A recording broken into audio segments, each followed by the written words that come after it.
Jesus sat down opposite the place where the offerings were put and watched the crowd putting their money into the temple treasury. Many rich people threw in large amounts, but a poor widow came and put in 2 very small copper coins, worth only a few cents.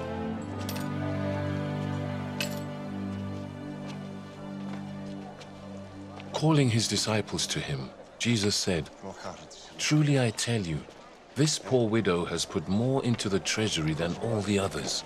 They all gave out of their wealth, but she, out of her poverty, put in everything, all she had to live on." As Jesus was leaving the temple, one of his disciples said to him, "Look, teacher, what massive stones, what magnificent buildings." "Do you see all these great buildings?" replied Jesus. "Not one stone here will be left on another. Every one will be thrown down."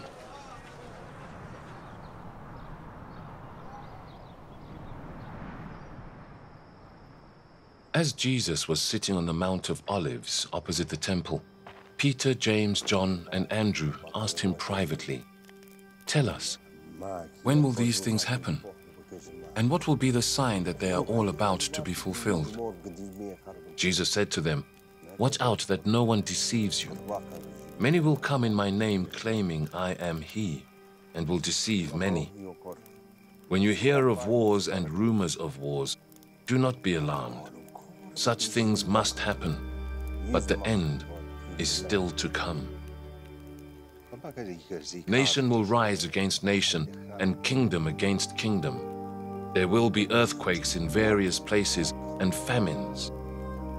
These are the beginning of birth pains. You must be on your guard. You will be handed over to the local councils and flogged in the synagogues. On account of me, you will stand before governors and kings as witnesses to them, and the gospel must first be preached to all nations. Whenever you are arrested and brought to trial, do not worry beforehand about what to say. Just say whatever is given you at the time, for it is not you speaking, but the Holy Spirit. Brother will betray brother to death, and a father his child. Children will rebel against their parents and have them put to death. Everyone will hate you because of me. But the one who stands firm to the end will be saved. When you see the abomination that causes desolation, standing where it does not belong, let the reader understand. Then let those who are in Judea flee to the mountains. Let no one on the housetop go down or enter the house to take anything out. Let no one in the field go back to get their cloak. How dreadful it will be in those days for pregnant women and nursing mothers. Pray that this will not take place in winter, because those will be days of distress, unequaled from the beginning, when God created the world until now, and never to be equaled again. If the Lord had not cut short those days, no one would survive. But for the sake of the elect, whom he has chosen, he has shortened them. At that time, if anyone says to you, "Look, here is the Messiah," or "Look, there he is," do not believe it. For false messiahs and false prophets will appear and perform signs and wonders to deceive, if possible, even the elect. So be on your guard. I have told you everything ahead of time. But in those days, following that distress, the sun will be darkened, and the moon will not give its light. The stars will fall from the sky, and the heavenly bodies will be shaken. At that time, people will see the Son of Man coming in clouds with great power and glory. And he will send his angels and gather his elect from the four winds, from the ends of the earth to the ends of the heavens. Now learn this lesson from the fig tree. As soon as its twigs get tender and its leaves come out, you know that summer is near. Even so, when you see these things happening, you know that it is near, right at the door. Truly I tell you, this generation will certainly not pass away until all these things have happened. Heaven and earth will pass away, but my words will never pass away. But about that day or hour no one knows, not even the angels in heaven, nor the Son, but only the Father. Be on guard. Be alert. You do not know when that time will come. It's like a man going away. He leaves his house and puts his servants in charge, each with their assigned task, and tells the one at the door to keep watch. Therefore keep watch, because you do not know when the owner of the house will come back, whether in the evening or at midnight, or when the rooster crows or at dawn. If he comes suddenly, do not let him find you sleeping.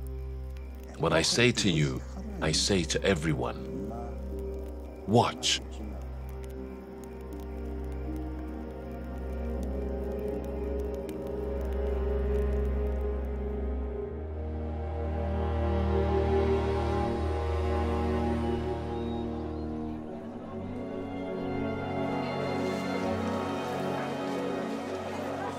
Now the Passover and the festival of unleavened bread were only 2 days away, and the chief priests and the teachers of the law were scheming to arrest Jesus secretly and kill him.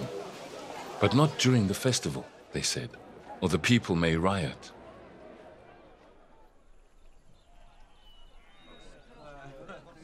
While he was in Bethany, reclining at the table in the home of Simon the leper, a woman came with an alabaster jar of very expensive perfume, made of pure nard.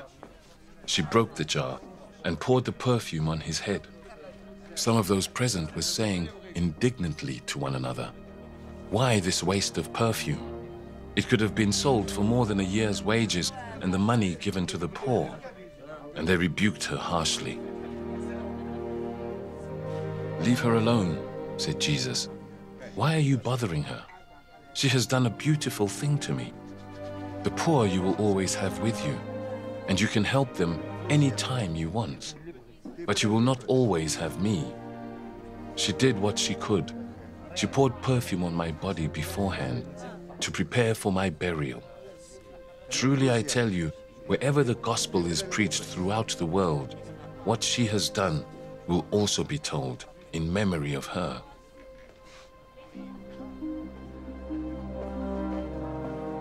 Then Judas Iscariot, one of the 12, went to the chief priests to betray Jesus to them. They were delighted to hear this and promised to give him money. So he watched for an opportunity to hand him over.